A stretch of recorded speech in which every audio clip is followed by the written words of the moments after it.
Soccer, the game of the people. Now St. Vincent. Good morning. My name is Chief Strongblood.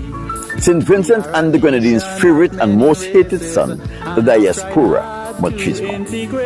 On the 27th of October 2022 will mark 43 years since St. Vincent and the Grenadines obtained national independence from its colonial master, Britain.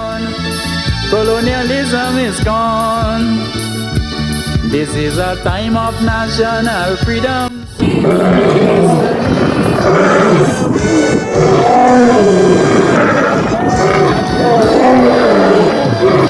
For this year, 2022 Independence feature, we are going to deal with people who made St. Vincent and the Grenadines and Vincentian proud. Today we'll be featuring the 1979 national soccer team. For the past 40 plus years, we have heard it over and over and over.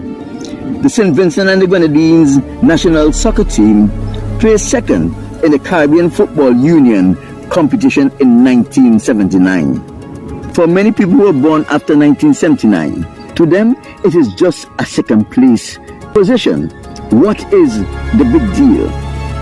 For those of you who were born after 1979 and does not understand the full significance of the 1979 second place in the Caribbean Football Union competition, and for those of you who have forgotten, let me take this opportunity to put it into perspective. 1979 was a very crazy year for St. Vincent and the Grenadines and its citizens. In 1979, we had disasters after disasters. We even had an attempted overthrow of the government of St. Vincent and the Grenadines. Some years before 1979, debate about national independence was on the table.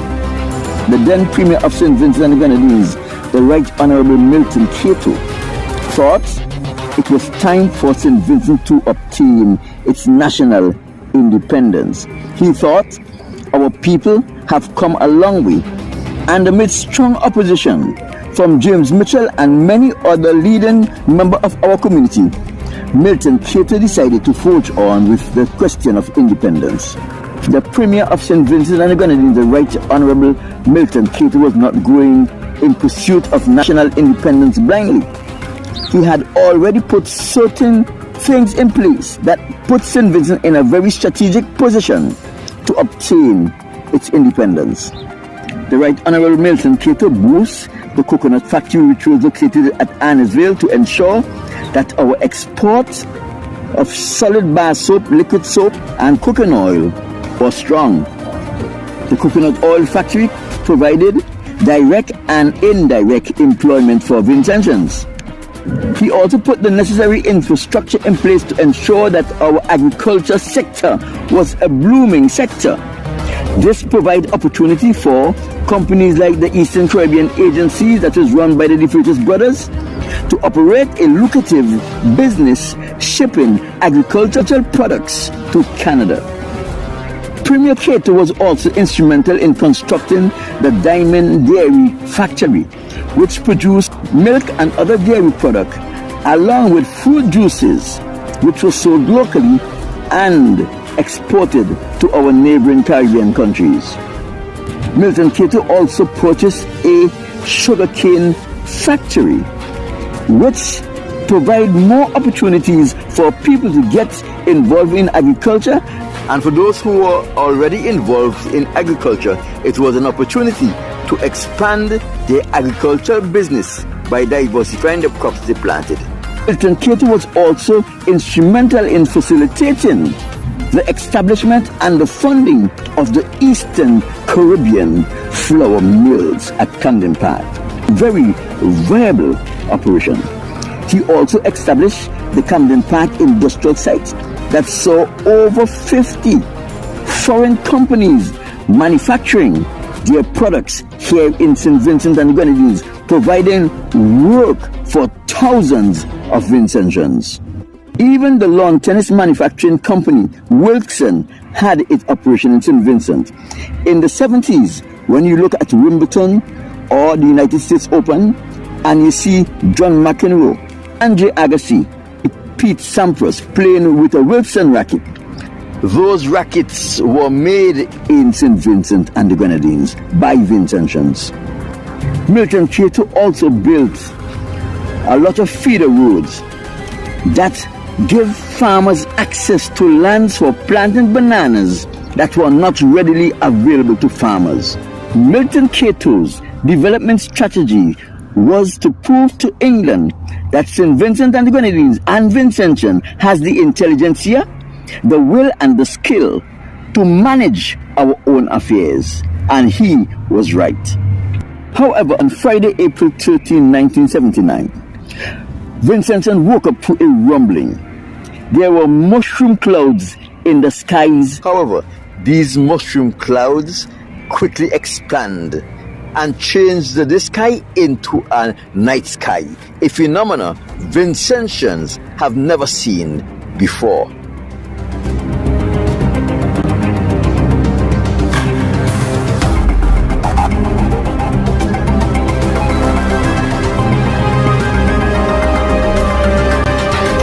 We later learned that the St. Vincent and Grenadines La Soufrière volcano had erupted. This was not a small eruption.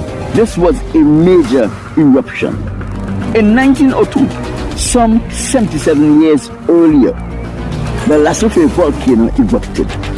Most of the people that lived on the island now have never experienced a volcanic eruption, which include the Premier of St. Vincent and the Grenadines, the Right Honorable Milton Cato.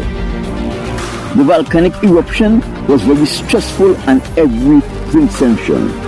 Thousands of Vincentians were displaced. Hundreds of acres of crops were destroyed. Houses were damaged. The volcanic eruption went on for months.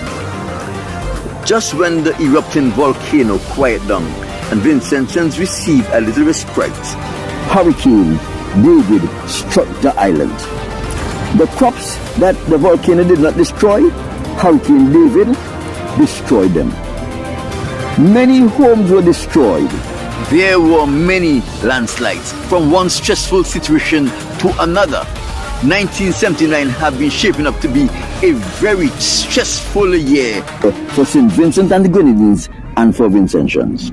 Volcanic eruption and Hurricane David show Vincentians how vulnerable our country really were.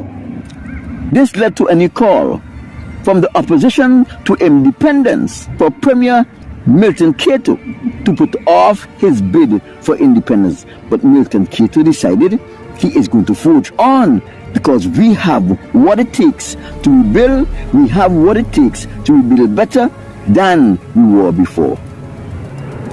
The instrument was signed, and on the 27th of October 1979, amidst turmoil and uncertainty, St. Vincent and the Grenadines obtained its national independence from Great Britain. All through the volcanic eruption and through the hurricane disaster, St. Vincent and the Grenadines national football team were in training. It was a very stressful time for every Vincentian, including all of the footballers. Our football team competed in the preliminaries and was successful in making it to the finals. The Caribbean Football Union competition. The other three teams in the final were Haiti, Suriname, and Trinidad and Tobago.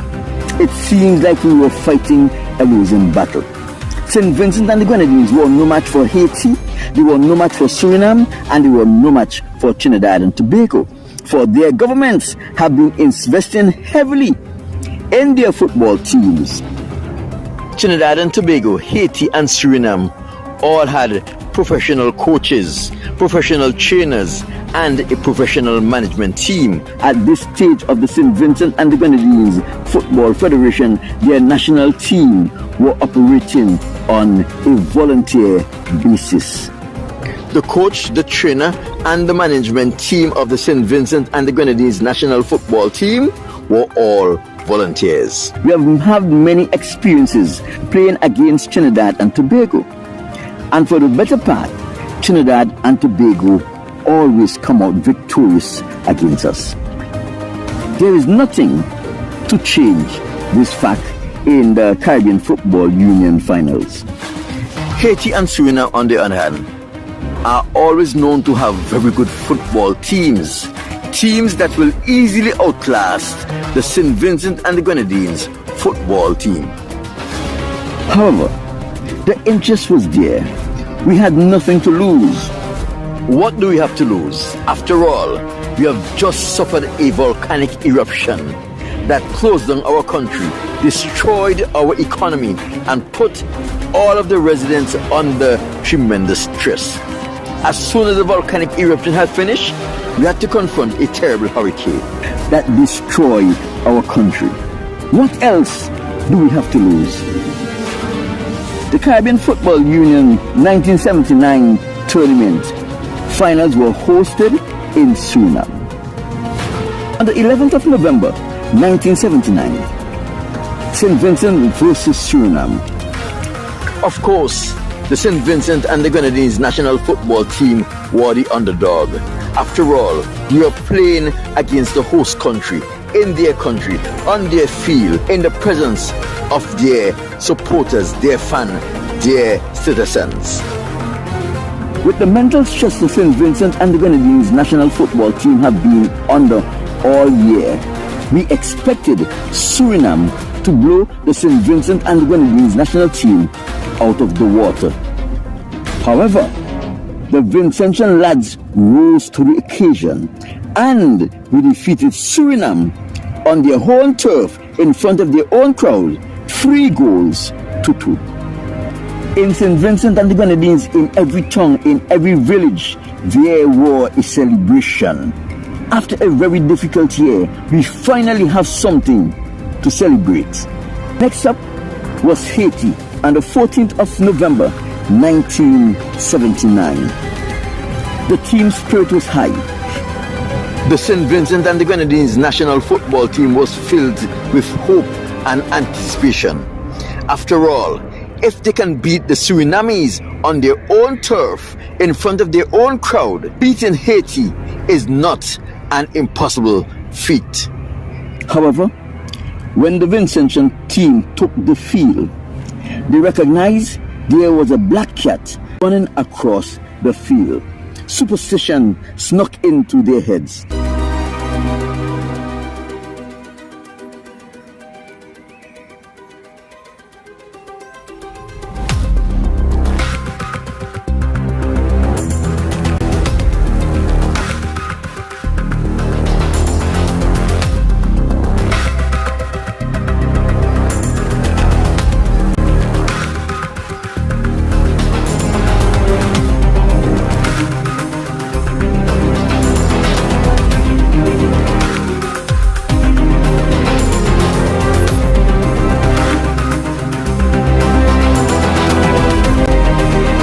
We have heard the stories of Haiti, we have seen the movies of Haiti, and we have had the experience of the Haitian boat that was apprehended in St. Vincent and the Grenadines.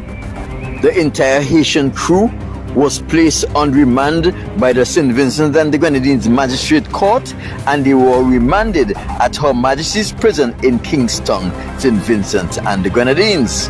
However, at midnight, all of the crew members of that ship vanished out of the prison. The boat left St. Vincent and no one knew what happened. This made the Vincentian team very apprehensive. The thought that plagued their mind is, what will happen to us if we beat the Haitians today? And with an apprehension, they play that match and they lose to Haiti 2-1.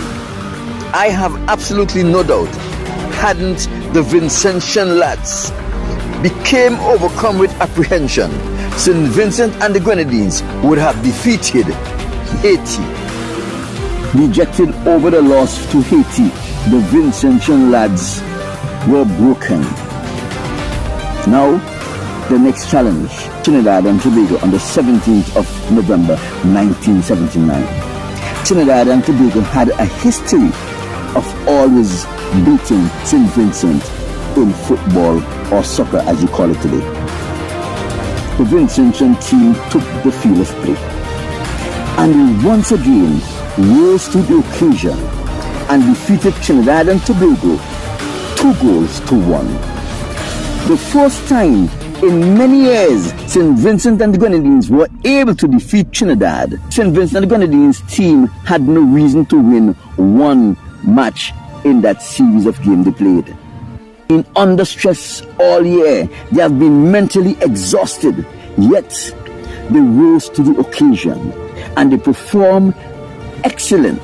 Performance was as such never been seen or replicated by another Vincentian football team.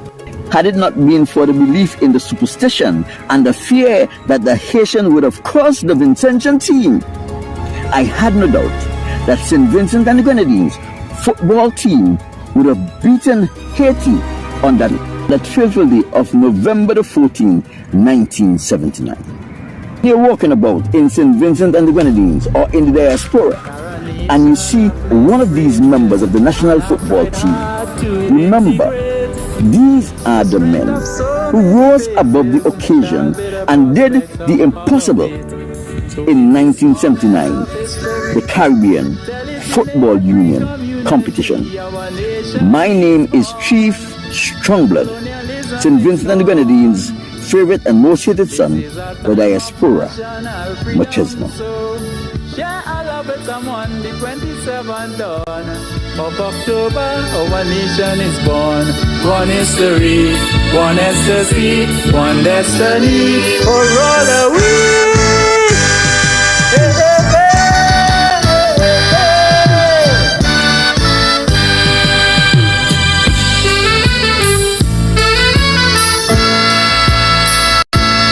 While we take this stand as a nation, let us not forget our past. For this future we praise our heroes who fought slavery to the last. Special honors to Marcus Garvey.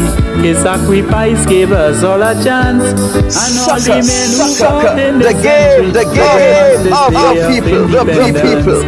So in this moment of history, tell it in every community, our nation is born. Colonialism is gone. Now this is a time of national freedom. So yeah, I love it, someone, the 27th dawn of October, our nation is born. The game of the people. Roll away. Now this is a time of national freedom. So yeah, I love it, someone, the 27th dawn of October, our nation is born. One history, one ecstasy, one destiny, oh, roll away. Sucker, the game of the people.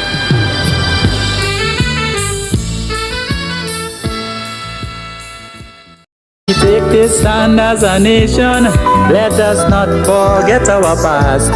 For this future we praise our heroes who fought slavery to the last. Special honors to Marcus Garvey. His sacrifice gave us all a chance. And all the men who fought in this century to bring us this day of independence. So in this moment of history, tell it in every community, our nation is born. Colonialism is gone.